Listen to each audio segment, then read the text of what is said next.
Good morning. It is Wednesday, November 4th, the day after Election Day, and welcome back to The Advantage, where we take you through our data on the latest in political ads and spending. I'm Rachel.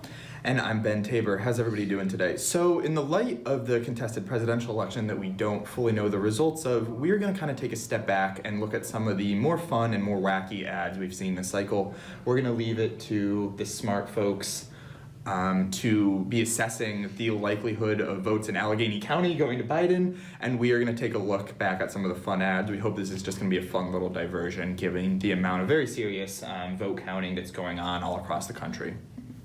So the first ad that we are going to take a look at is called Parasite. It's by the Lincoln Project. It's a little gross, FYI. It's a minute long, so we'll take a look at that and then we'll talk about it. All right. Some animals can't survive unless they take. They don't establish natural equilibriums. Some animals are parasitic. They drink the lifeblood of their hosts, infect whatever they touch, and spread like a virus. They're often right under our noses, camouflaged, convincing their hosts they're not harmful at all. And every time I turn around, I'm being asked about Donald Trump. He's crazy. He's a race-baiting, xenophobic, religious bigot. He's unfit for office. And when their host is taken from them, they seek a new one. I am all in. Keep it up, Donald. The best commander-in-chief, says Ronald Reagan. Everything he said was true. Parasites don't care if they feed off a good host. I love him to death. Or an evil one. We all have your back. They only have one purpose: to feed. There's only one way to stop a parasite: deprive it of its host. The Lincoln Project is responsible for the content of this advertising. All right, so. Definitely the grossest ad of the cycle. I know you're not a big fan of that one. No, I'm not. I find the messaging in that ad a little bit confusing. Because it's really targeting Donald Trump, right? It's remove the parasite is Lindsey Graham, right, but it's remove the host, which is Donald Trump. But this ad ran in South Carolina, which never had any real plausibility of flipping towards Joe Biden at a presidential level, even though Jamie Harrison and Lindsey Graham were in a contested race there. Is this just more trolling from the Lincoln Project? I mean, I really think it is. I think the Lincoln Project did a great job of putting out ads that made people talk, that went viral on social media, and if it had the added benefit of making a Republican or two angry, then that's great. Yeah, I view this one as just pure trolling, but I would guess that the creative people of the Lincoln Project had a lot of fun dreaming up ads like this one. I do wonder how much communication there was with the FCC as to exactly what you could put on screen. The decaying fox was maybe a little bit much. That's the only Lincoln Project ad we're going to show. They've put out a lot of very memorable ads this cycle. A lot of them have been more on the trolling side of the sphere, for better or worse. So we don't really want to dwell on them too much. There was a lot of targeting of Donald Trump and his advisors in D.C. on cable, which is really just such, inside baseball that it really doesn't really permeate to the average everyday voter. So I think we're going to kind of move on from the Lincoln Project here. Yeah, I think that's a good call. The next ad that we're going to take a look at is a Trump for President ad. It's a quick 15-second. This aired last week during Fear the Walking Dead. That's exclusively. What it was. Yes. Which the context will matter when we. So let's play the ad. So we won't give any more of a prelude. We'll just hit play. Here's how you can spot a zombie. Look for someone who has a corpse-like appearance, exhibits aggressive behavior, craves human flesh, and utters incoherent moans and groans. I don't know. With your help, we can prevent the zombie uprising. I'm Donald Trump, and I approve this. That was a hilarious ad. It's very funny, and it's even funnier when you think about the context of airing during Fear the Walking Dead. There's really a theme going on there, apparently. We love a cohesive theme We do. in advertising analytics. One of the more humorous ads we saw from the president, they didn't really lean into that route as much as some other advertisers did. So we thought that was a really excellent ad. You love an ad that fits the theme. Well, and I also think it's funny because so many of Trump's ads were trying to pin actual, real policy debates or, character issues on Joe Biden. And this one is clearly, obviously, Joe Biden's not a zombie. This one is just a funny little play on the show that was going on. And it was still a way for them to hit some of the things they'd been hitting him over, incoherence and making people feel uncomfortable, things like that. A very good ad. But I enjoy that one. an entertaining one to say the least. The next one we're going to take a look at is a Kelly Leffler ad in the Georgia Senate race that touts how conservative she is compared to her opponents. And certain historical figures. Indeed. Did you know Kelly Leffler votes with Trump 100%? Yep, she's more conservative than Attila the Hun. Attila, this one crossed our border illegally. Violent criminal. This one raised taxes.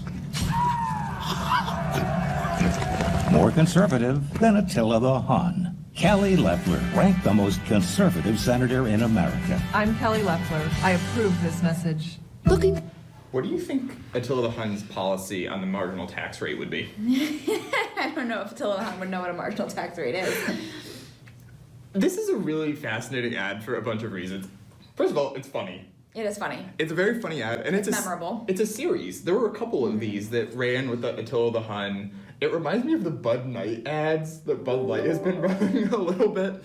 But what's really interesting here is we don't know right now, but according to New York Times, as we're filming, Joe Biden has a slight edge in Georgia once all the votes in Fulton County are tallied.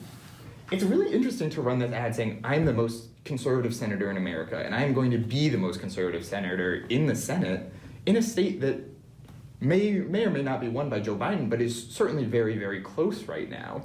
Yeah, it is. And I also think it's a funny ad because all things considered, Attila the Hun is maybe not a historical figure that you would want to willingly compare yourself to. But not famous for his good governance, right, as far as I'm aware. But it does get the message across, I suppose, that big, scary historical figure, and I don't know, she's following in those footsteps of being super duper tough. I don't know that Attila the Hun was known for being conservative. He was known for being tough. I guess that's the messaging. Yeah, there's a lot in there, but it's definitely a super duper memorable ad, and it was an easy way for her to get in the fact that she votes with Trump 100% of the time, which one positions her very differently against Reverend Warnock, and two was probably a subtle dig at Doug Collins. I mean, the two of them had kind of an ugly inter-party fight for this seat, so it was definitely a good way for her to differentiate herself. They're giving his proclivity for invading people. Illegal immigration might not have been something he felt too strongly about. Yeah, perhaps. I'm not sure we can read too much into his takes on American politics. Anyways, what's next? Up next is an ad from Valerie Plain. She was running for New Mexico 3. She actually lost the primary, but this is a personal favorite of mine. I just think it's a cool ad. It watches almost like a James Bond movie. So we're just going to take a look at that because even though the primaries feel like they were forever ago, they were still somehow part of this election cycle. So we thought it was worth taking a peek. I was an undercover CIA operative. My assignment was preventing rogue states and terrorists from getting nuclear weapons. You name a hotspot, I lived it. Then Dick Cheney's chief of staff took revenge against my husband and leaked my identity. The chief of staff, Scooter Libby. Guess who pardoned him last year? My service was cut short when my own government betrayed me. We left Washington to raise our kids in New Mexico, one of the best places on earth. Now I'm running for Congress because we're going backwards on health care, climate change, and immigration. We need to turn our country around. And yes, the CIA really does teach us how to drive like this. You've maybe heard my name. And Mr. President, I'm fighting for New Mexico. I'm Valerie Plain, and I approve this message. Nice little product placement. Indeed. I just like this ad a lot. I know that she didn't end up winning, and obviously there's more that goes into winning than good ads, but she had, I think, 3 really solid ads that played on her service in the CIA and really positioned her as this like tough, badass former CIA operative. And I think that's incredibly evident throughout the entire advertisement, and just the shots of her driving and shifting gears. It just you feel kind of fired up by the end of it. It's a great ad. Do you think relitigating the Scooter Libby scandal in 2020 in New Mexico is really a path to a primary victory, though? That's maybe where I was a little bit. Yeah, I'm not sure it would resonate with a lot of people, particularly younger voters who, I mean, I only know Scooter Libby's name because I'm a poli-sci head, but I would imagine there are a lot of 18 to 20-year-olds who aren't super aware of who that is, or even what the Plain affair was. Yeah. Luckily, they don't vote. Well, not typically. Anyways. Remains to be seen this year. So we will also take a look at an ad from an Alabama House candidate targeting the squad and voicing very vocal and evident support for President Trump. Jessica Taylor.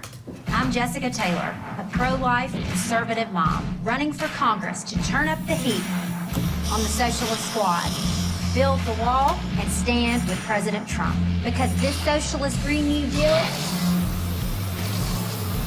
is an attack on our way of life. In Congress, I won't just drain the swamp, I'll burn it down. And Nancy Pelosi, you're fired. I'm Jessica Taylor, and I approve this message. First of all, that's just an awesome ad. The Trump flamethrower is really something else. Is that one of the flamethrowers Elon Musk was selling a while ago? I didn't know he was doing that. With a Trump thing strapped on it? I think it is. A really interesting ad, and this is kind of a theme we've seen a decent amount of in Republican primaries, primarily in the South, Alabama. We saw Marjorie Greene shooting a gun at socialism in one of her ads. So it does seem to be a resonating theme as a strong conservative woman and demonstrating your conservative credentials in kind of a humorous, relatable way. I do think it's interesting. I don't have a flamethrower. That was not personally relatable to me. I do think it's interesting how often the squad and Nancy Pelosi get pulled into conversations and races that are hundreds of miles away from the districts they represent.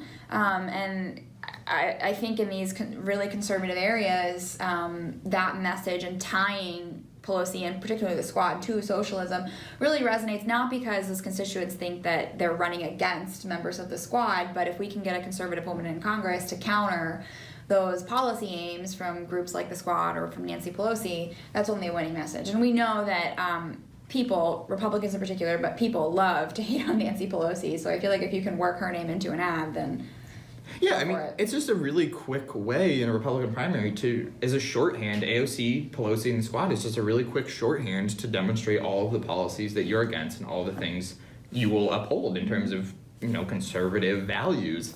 And I think that ad does a really good job of getting that across in a really coherent way. Was the flame all done in post-production? I would love to know that. It looks, if they did a great job. It's a really, really well shot. It's pretty realistic. And the sign does continue to burn after she shuts off the flames, so that makes me think that maybe they did it in real time. Fire continues to burn. Okay, thank you. I understand that. I'm saying I think she was probably actually shooting the flamethrower while she was shooting the ad. I really hope so. Strikes me as somebody who would say, no, if we're going to do it, let's do it right. We're clearly feeling a little chippy between each other this morning, so up late last night. So you mentioned Marjorie Taylor Greene. It's a very similar feel to this ad, but I really do think it deserves a special mention. So that's the last one that we're going to take a look at, kind of continuing on this theme of conservative women who love guns and Donald Trump. I'm Marjorie Greene, and I approve this ad. America's the greatest country in the world. We need conservatives in Washington that will keep it that way.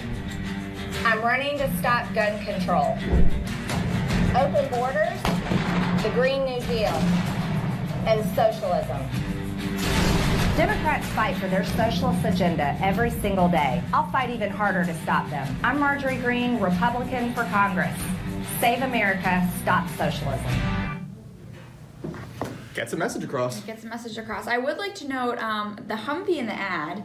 I don't know if she owns it, but she did an endorsement of Kelly Leffler a couple days before the election, a couple weeks maybe, and she and Kelly Leffler drove up to the event location in this Humvee. So I like to think that Marjorie Greene just owns this and it is used as one of their family vehicles.